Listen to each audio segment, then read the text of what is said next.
Singapore. Singapore is a great entryway to the rest of Southeast Asia. It is ranked second place for ease of doing business, and it is the eco-friendliest country in Asia. Moving on to the demographics, Singapore has a population of 5.8 million people. Around 43% of its population are over 45 years old. It has a replacement rate of 1.1 and a quality of life index of 145. Singapore still holds the sixth line of the list of best countries to call home. Next, I will be discussing the economic factors. Singapore has a GDP per capita of over $58 million and an unemployment rate of 2.2%.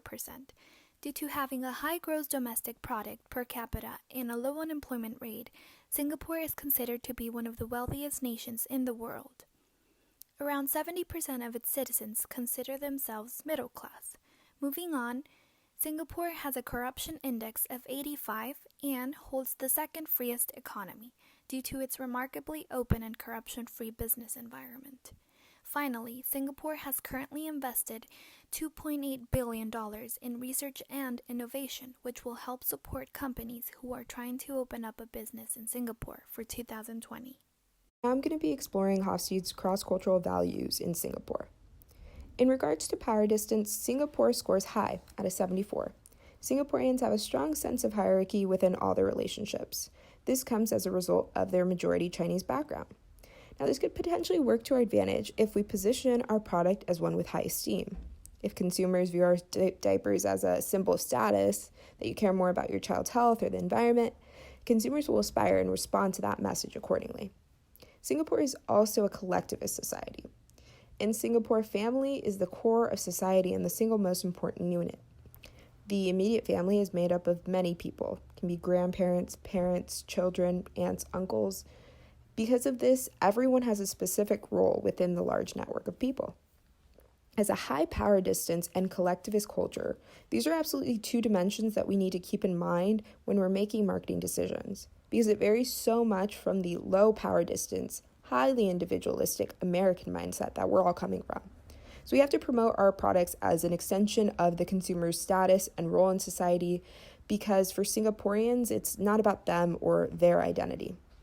Singapore has an average score of 58 on the masculinity-femininity dimension, but they lean towards the feminine side. The culture is overall sympathetic of the underdog, and they value harmony and the avoidance of conflict. And now with a score of 8, Singapore holds the lowest uncertainty rate. In Singapore, people abide to many rules, not because they need to have structure, but because of high power distance.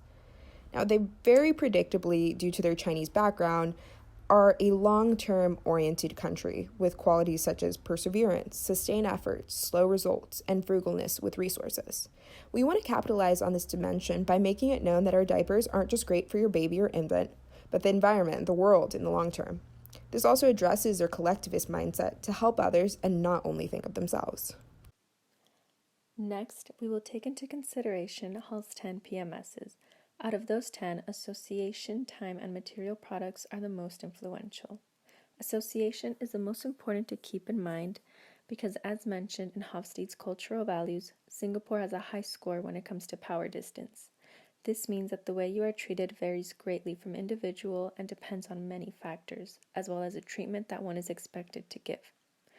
Therefore, there are many reinforced expectations, such as those of a mother expected to only give the best to their babies, and for citizens to be environmentally conscious shoppers.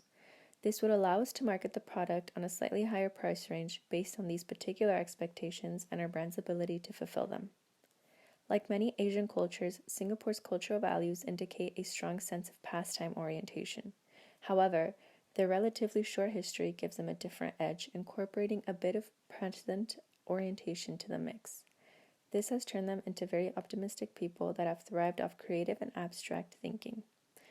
This would create a higher appeal to our eco-friendly selling point due to its innovations within the industry.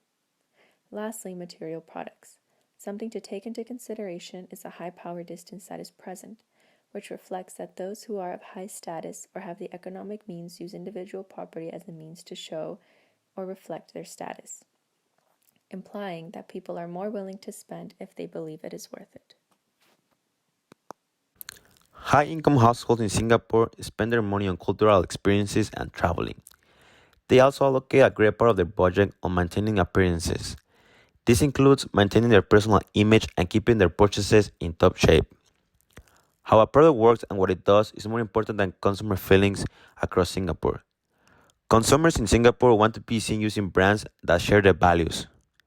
Singaporeans also rely heavily on recommendations from family and friends. Even though they prefer to stick with their favorite brands of products, they can be persuaded to experiment with others. In Singapore, newborn babies are considered precious by parents. Most parents want to give their children nothing but the best and are wanting to overspend to give them a good head start in life. Now, moving on to SWOT analysis. Let's first go over Singapore's strengths. We chose Singapore largely because of its proximity to countries with high population densities and opportunities for firm expansion, such as Malaysia and Indonesia. Singapore also has an established infrastructure for business, including network capability, payment infrastructure, and production studios with high-end technologies. Overall, it's a very modern country with no language barrier and an established history of an open economic environment. Singapore also has a legal framework in place to protect intellectual property rights, so that when we enter our product into the country, we have some sort of legal backing to protect ourselves from competitors. Now, the biggest weaknesses overall of Singapore are its size. The country has a very small population and limited land for expansion, but we have justified our decision by using Singapore as a springboard to other nearby countries that don't have these issues with size. Now this brings us to opportunities. Industries, buildings, and jobs are booming in Singapore, and with a high level in GDP per capita, we know that if priced competitively, consumers can afford our products. They also have a cosmopolitan population with global tastes that would respond positively to an American company entering the marketplace. The biggest threats to us are the aging population, as Singapore is an older country, and obviously the existing diaper industry. Next, we will be discussing the marketing tools necessary to be able to successfully pursue our objectives when targeting the Singaporean market. These marketing tools include product, pricing, placement, and promotion. This is used to make sure that the right product is placed in the right place at the right price at the right time to ensure that it is as successful as possible. First, we will begin by discussing the product. Moon diapers are an eco-friendly compostable diaper made out of only natural ingredients with no hypoallergenics.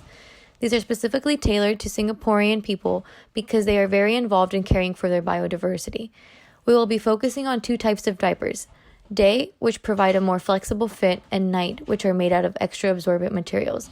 These two products will be available in 3 sizes: small, medium, and large, for babies who weigh between 8 and 30 pounds. These diapers will be available in boxes of 32 and 64 to accommodate for all types of customers: those looking for something fast and cheap, and those looking to buy in bulk in order to save money. Next, we will be discussing the pricing of these items. Keeping in mind that the exchange rate of one United States dollar equals around 1.36 Singapore dollar and that the consumer prices in Singapore tend to be higher than the ones in the United States, our Moon Day and Night disposable diapers in small, medium, and large are said to have a price of $9.99 for a box with 32 pieces and at $43.99 for a box with 164 pieces. As for the placement of our product, we are looking to make it widely available in supermarkets. However, we would place a much stronger focus on online sales with the customer convenience in mind as a selling point. For the same reason, we would also be interested to partner with supermarkets that already have established delivery services, such as Redmart and Honest Bee. Another aspect of placement is the previously mentioned plan of expansion. Although Singapore is a great market to target, it is a rather small country with several already existing competitors, creating a rather quick threshold for market saturation. However, Singapore's location and economic freedom allow for an easy future expansion into surrounding markets, which would overcome that issue. Those countries could include Malaysia, Thailand, Indonesia, and India to begin with. So when it comes to the promotion of our product, we considered how Singapore is a feminine culture. They're highly shopping-oriented and love discounts and deals. It's no understatement that Singapore is the city of the year-round sale. No matter the time of the year, you can always find a good deal. What would be the most effective promotional strategy in Singapore is to apply a high margin on our products and then slash prices to attract buyers. We'll also be adding coupons of varying discounts to the boxes of diapers. So when consumers buy a product, inside there may be a coupon for $1 off or 2 or 5, because the thrill of the discount or sale is just as important for Singaporeans as the money they're saving. We're essentially playing up on their love for haggling prices without actually haggling.